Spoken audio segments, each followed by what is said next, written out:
પુરુષોત્તમ માસની કથા મહિમા અધ્યાયોમાં અધ્યાય 24 દીપદાન મહાત્મ્ય।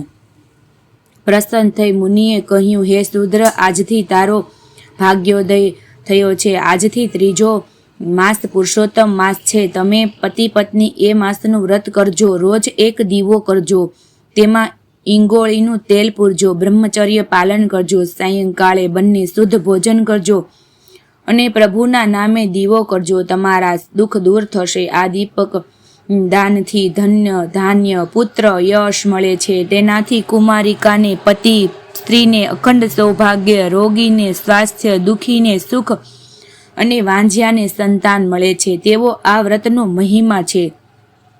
અગસ્ત્યજી કહે છે, હે ચિત્રબાહુ, ઉગ્રદેવે આશીર્વાદ આપી પ્રણામ કર્યા। પુરુષોત્તમ માસ આવ્યો ત્યારે તેમણે વ્રત કર્યું, ઈંગોળીના તેલના દીવાનો નિયમ રાખ્યો। વ્રત પૂરું થતાં બંનેને પુણ્ય મળ્યું અને સ્વર્ગમાં ગયા। પછી ફરી તેમનો મૃત્યુલોકમાં જન્મ થયો। એ ચિત્રબાહુએ મણિગ્રીવનો જ તો બીજો અવતાર છે। તેની પત્ની આ ચંદ્રકલા છે। આ રાજ્ય તમે ભોગવો, કહી તેમણે પ્રણામ કર્યા। અધ્યાય સંપૂર્ણ।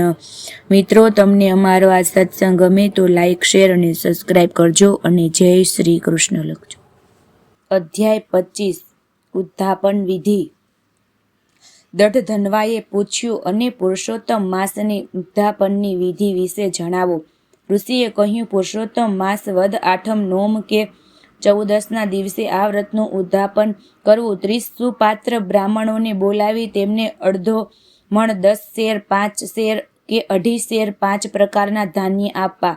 સોના, રૂપા, તાંબા કે માટીના છિદ્રહીન 4 કળશ પધરાવી તેમાં ફળ મૂકવા। વસ્ત્રો, પુષ્પ, ચંદનથી પૂજા કરવી, તેમાં પંચ પલ્લવ મૂકવા અને વાસુદેવ, બળભદ્ર, પ્રદ્યુમ્ન અને અનિરુદ્ધ એમ 4 મૂર્તિઓનું ક્રમવાર 4 દિશાઓમાં સ્થાપન કરવું અને 4 બ્રાહ્મણો પાસે જપ કરાવી તેમને ભોજન, વસ્ત્રો અને દક્ષિણા આપવી। વ્રતની ભૂલચૂક માટે પુરુષોત્તમ ભગવાનની ક્ષમા માગવી। પછી ગોગ્રાસ અને શ્વાન ભાગ ગાઢી કુટુંબ સાથે ભોજન કરવું। વ્રતના છેલ્લા દિવસે રાત્રે જાગરણ કરવું અને પુરુષોત્તમ ભગવાનનું વિસર્જન કરી વ્રત પૂર્ણ કરવું। આ વ્રતનો ઉદ્ધાપન કે કોઈ કરે તે સુખ ભોગવી વૈકુંઠ જાય છે। પુરુષોત્તમ ભગવાનની જય। તમને મિત્રો અમારો આ સત્સંગ ગમે તો લાઈક, શેર અને સબસ્ક્રાઈબ કરજો। જય શ્રી કૃષ્ણ।